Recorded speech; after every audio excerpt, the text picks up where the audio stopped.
برطانیہ میں مقیم اوورسیز پاکستانیوں نے 10 ستمبر سے قبل سابق وزیر اعظم نواز شریف کی وطن واپسی کے متعلق ملے جلے رد عمل کا اظہار کیا۔ بیورو چیف UK غلام حسین عوان سے انہوں نے کیا گفتگو کی، آئیے آپ کو دکھاتے ہیں۔ پاکستانی عدالت نے نواز شریف صاحب کو 10 تاریخ سے پہلے بلایا ہے۔ آئی تھنک یہ تو ناممکن سی بات ہے، اتنی جلدی تو وہ نہیں جا سکتے۔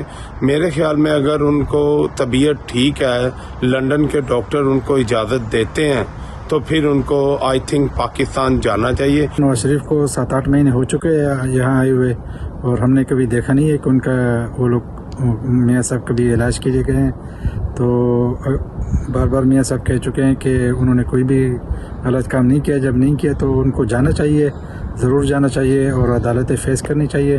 6 مہینے ہو گئے میاں صاحب کو آئے ہوئے، ان کو پاکستان جانا چاہیے۔ علاج تو ہوتا ہے، ہم بھی لندن میں 45 ایئر سے رہ رہے ہیں، ہم نے نہیں دیکھا کہ علاج نہیں ہو سکتا، علاج انہوں نے کروایا ہی نہیں ہے۔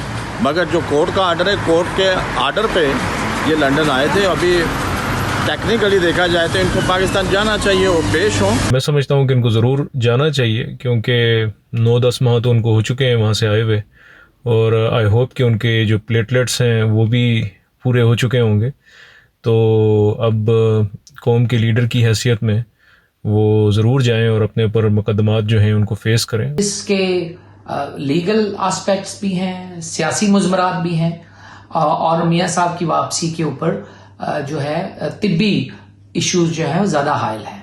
اگر تو ان کے ڈاکٹر نے ان کو اجازت دی، وہ تب ہی پاکستان جا سکتے ہیں۔ اگر ان کی علاج کی ضرورت ہے اور اس سے ان کی جان کو خطرات لاحق ہیں، اور اگر واپس جا کے ان کو لمبا عرصہ جیل میں رہنا پڑتا ہے، تو اگر ڈاکٹرز ان کو اجازت نہیں دیتے اور علاج مکمل کرنے کی تلقین دیتے ہیں، تو اسلام آباد ہائی کورٹ کو اس کے اوپر اس میڈیکل ایویڈنس کو ایکسیپٹ کرنا پڑے گا اور کرنا چاہیے۔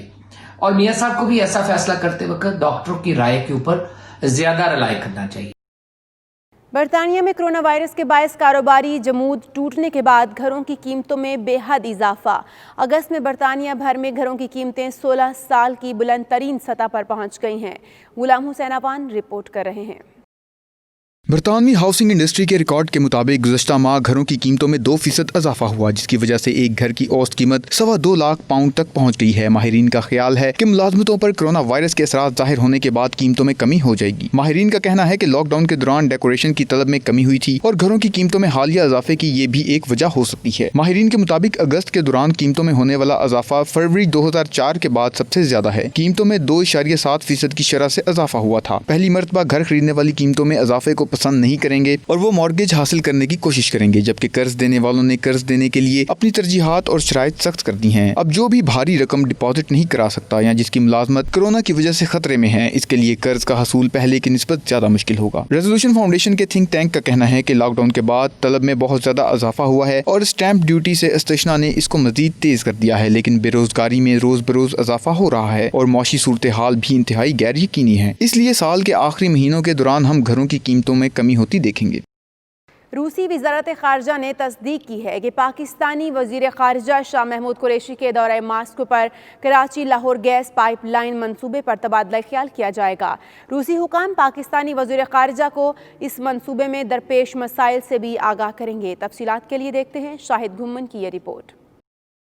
10 ستمبر کو دورہ ماسکو میں پاکستانی وزیر خارجہ شاہ محمود قریشی اپنے ہم منصب روسی وزیر خارجہ سرگئی لاروف سے خصوصی ملاقات کریں گے، جس میں افغان ایشو سمیت دیگر اہم علاقائی اور بین الاقوامی امور پر تبادلہ خیال کیا جائے گا۔ اپنی معمول کی ہفتہ وار پریس بریفنگ میں روسی وزارت خارجہ کی ترجمان ماریا زخارووا نے کہا ہے کہ پاکستانی وزیر خارجہ شاہ محمود قریشی کے دورہ ماسکو کے دوران کراچی سے لاہور تک گیس پائپ لائن کی تعمیر کے منصوبے پر بھی تبادلہ خیال کیا جائے گا۔ اس اہم منصوبے کو جلد از جلد پایا تکمیل تک پہنچانے کے لیے جو مسائل اور رکاوٹیں درپیش ہیں، ان پر بھی گفتگو ہوگی۔ روسی وزارت خارجہ کی ترجمان کے مطابق اپنے 2 روزہ دورہ ماسکو میں پاکستانی وزیر خارجہ شاہ محمود قریشی اور روسی وزیر خارجہ سرگئی لاروف کے درمیان 10 ستمبر کو ملاقات ہوگی، جس میں بین الاقوامی اور علاقائی ایجنڈے پر بات چیت کی جائے گی۔ اس موقع پر افغان طالبان سے مذاکرات کے ایشو پر بھی گفتگو ہوگی، جس پر دنیا بھر کی نظریں ٹکی ہوئی ہیں۔ شاہد گھمن، 92 نیوز، ماسکو، روس۔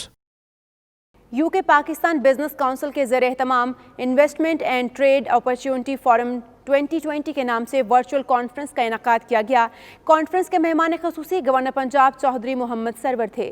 اجلاس میں UK، UAE اور پاکستان سے سرکردہ شخصیات نے روم میں شرکت کی ہے۔ تفصیلات اس رپورٹ میں۔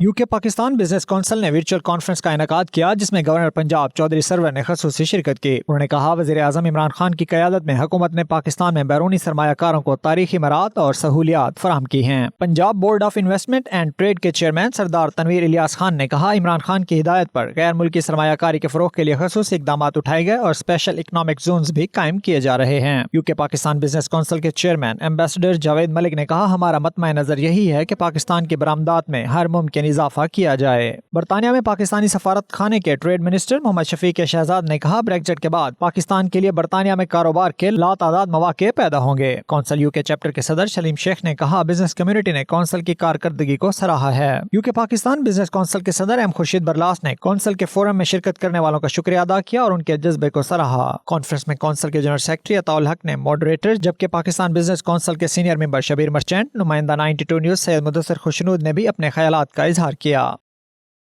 سعودی عرب میں پاکستان تحریک انصاف کے سابق عہدیداروں نے کہا ہے انٹرنیشنل اوورسیز چیپٹر کی ہٹ دھرمی کی وجہ سے مڈل ایسٹ اور سعودی عرب میں پارٹی کو شدید نقصان پہنچ رہا ہے، جس سے ورکرز میں مایوسی پھیل رہی ہے۔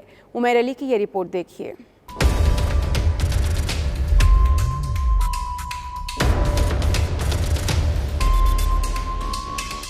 سعودی دارالحکومت ریاض میں پی ٹی آئی کے سابق عہدیداروں کا اجلاس ہوا، جس میں مختلف امور پر بات چیت کی گئی۔ اس موقع پر شرکاء نے الزام لگایا کہ انٹرنیشنل اوورسیز چیپٹر کے جنرل سیکرٹری عبداللہ ریاض آمرانہ اقدامات کرتے ہوئے پارٹی کے بنیادی ارکان کو پارٹی سے نکال رہے ہیں، جبکہ سعودی عرب کی موجودہ سلیکٹڈ باڈی کو بھی مزید توسیع دینے کی تیاری کی جا رہی ہے۔ انہوں نے کہا اس ناانصافی کو ناکام بنایا جائے گا۔ رہنماؤں نے دعویٰ کیا کہ party workers international overseas chapter سے مایوس ہو چکے ہیں، مناسب ہوگا پی ٹی آئی سیکریٹریٹ معاملات کو حل کرنے میں کردار ادا کرے۔ عبدالقیوم خان، شفیق خان، ڈاکٹر سلمان شاہد، عبدالحکیم خان، رانا فیضی، ثناء اللہ سعید کوہستانی اور دیگر نے کہا وزیر اعظم عمران خان کے ساتھ کھڑے ہیں اور ان کے ویژن کی تکمیل تک ان کے ساتھ کھڑے رہیں گے۔ عمیر علی، 92 نیوز، ریاض۔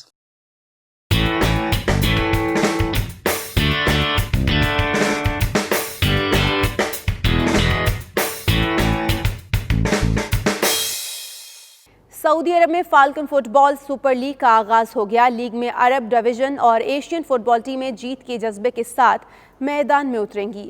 ریاض سے عمیر علی کی یہ رپورٹ دیکھیے۔ سعودی عرب میں چوتھی فالکن فٹ بال لیگ ٹورنامنٹ کا آغاز ہو گیا۔ افتتاحی تقریب میں کھلاڑیوں اور پاکستانی کمیونٹی ممبران نے بھرپور شرکت کی۔ سپر لیگ کے آرگنائزر فرحان احمد اور حنیف بابر نے بتایا کہ سپر لیگ میں 8 عرب ڈویژن جبکہ 8 ہی ایشین ڈویژن کی ٹیمیں شرکت کر رہی ہیں۔ انہوں نے کہا دیار غیر میں پاکستانی کرکٹ کے ساتھ اب فٹ بال میں بھی نمایاں کامیابیاں حاصل کر رہے ہیں۔ سعودی گورنمنٹ کا دل کی گہرائی سے شکر ادا کرتے ہیں اور ملک سلمان کا بھی کہ جیسے کہ سعودی فٹ بالر ہیں، ایسے میں چاہتا ہوں ہماری جو لیگ بنائی ہے ہم نے سپر لیگ فالکن، یہاں سے بھی پاکستانی پلیئر اور دوسری ایشین پلیئر یہاں سے نکلے۔ ایشین ڈویژن کے اندر تقریباً 8 ٹیمیں، جس میں پاکستان اور انڈیا سے اور بنگلہ دیش کی بھی ایک ٹیم ہے، ملا کے تقریباً ہماری 8 ٹیمیں بنتی ہیں۔ اسی طرح جو ہمارا عرب ڈویژن ہے اس میں بھی مکس ٹیمیں، کچھ سعودی ٹیمز ہیں، کچھ ایجپشن ہیں، جارڈن کی بھی ہیں، تقریباً 8 ٹیمیں اس میں بھی ہیں۔ کورونا کے بعد جب حالات بہتر ہوئے تو ہمیں یہ موقع ملا کہ ہم ایک ایسا پلیٹ فارم مہیا کریں ٹیموں کو کہ جہاں پہ جو ایک کھلاڑی کھیلوں سے محروم رہیں وہ آئیں اور کھیلوں کے میدانوں کو دوبارہ آباد کریں۔ ٹورنامنٹ میں شریک جہاں دیگر ممالک کے فٹ بالر پرجوش نظر آئے، وہیں پر پاکستانی فٹ بالرز کی جانب سے بھی سپر لیگ کے انعقاد کو خوب سراہا گیا۔ کرونا وائرس کے بعد سارے سچویشنز بدل گئے ہیں اینڈ ابھی ہم لوگ کو الگ الگ پریکاشنز لینے پڑ رہے ہیں، بٹ دس ٹورنامنٹ، یہ جو لیگ ابھی شروع ہوئی ہے، یہ ہم لوگ کو ایک اچھا موقع دے رہا ہے کہ ہم لوگ واپس کھیل میں آئیں اینڈ اپنی طرف سے ایک ماحول کو چینج کریں۔ اسٹارٹنگ آرگنائزیشن بھی بہت اچھی ہے، تو امید ہے کہ انشاءاللہ بہت اچھا ٹورنامنٹ ہوگا۔ ایک اچھی انہوں نے ایک انیشیٹو لیا ہے کہ بہت بڑی لیگ جاری ہے اور پلیئرز بھی بہت تیار ہیں اس کے لیے کہ ایک بڑے لیول پہ ہمیں کھیلنے کا موقع ملے گا۔ سپر لیگ کی 16 ٹیموں کے درمیان 2 ماہ مقابلے جاری رہیں گے، جبکہ اس کا فائنل 3 نومبر کو کھیلا جائے گا۔ عمیر علی، 92 نیوز، ریاض۔